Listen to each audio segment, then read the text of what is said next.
Hey guys, I'm doing a little something different today. I'm bringing to you all the defense mechanisms curriculum from the Y-Try program, and you all know it's one of my most favorite in identifying your defense mechanisms, how things happen to us in our life and the ways that we respond to that. Sometimes you've gone through trauma, gone through some tough situations, and we've learned certain ways of coping, and some of those coping skills that we've learned are negative. And so we're working on learning positive and replacing those negative coping mechanisms with positive coping mechanisms. So our lesson for the past 2 days has been on the defense mechanisms, learning to identify our triggers, learning to recognize different situations and how we can respond differently to those situations. So what this lesson is going to be about today, and I've chosen my classroom, my favorite classroom, which is the woods, to do that lesson. This lesson may take about 10 minutes. In between each question, there's going to be a pause of 2 to 3 minutes so that you have time to write down your answers. I want each question to have 2 to 4 sentences, showing that you understand, you're reflecting, you're showing a time of what situation you came across and how you could have handled it differently, and you're talking about that. So the first question is going to be, how do you know when you have chosen a positive defense mechanism? And remember, this is something that's not hurting yourself or others. So I'm going to give you time to answer that. How do you know when you have chosen a positive defense mechanism?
May have heard my son in the background.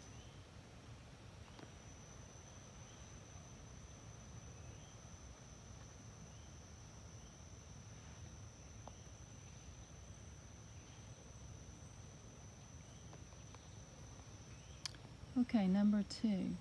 What would motivate you to do the tougher thing and to select a positive defense mechanism?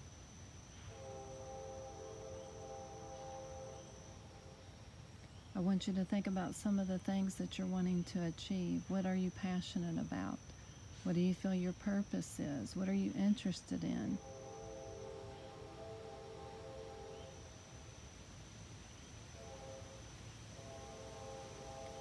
So number 2 is, what would motivate you to do the tougher thing and select a positive defense mechanism?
Okay, number 3.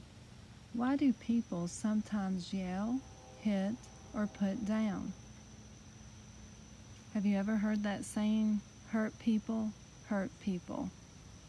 You know, so sometimes other people are looking to seek revenge, or that they're getting attention, but a lot of times it's easier just to do a negative defense mechanism.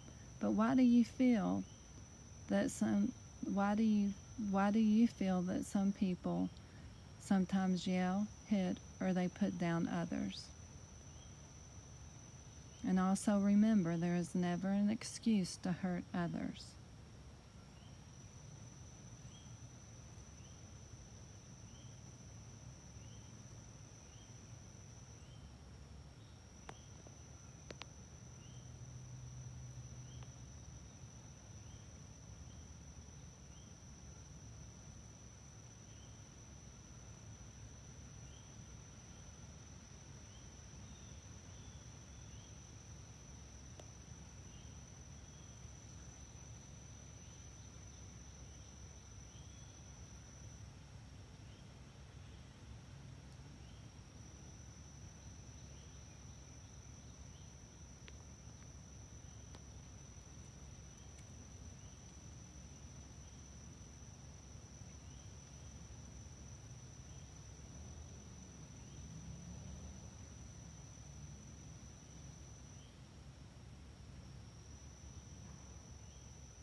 Okay, everyone, and for the last question, and most important question that I'm going to leave you guys with, is am I in control of my defense mechanisms? The last question is, am I in control of my defense mechanisms? I'm going to leave you with a couple minutes, and then at the 10-minute mark, I will end the video. Thank you all for joining me.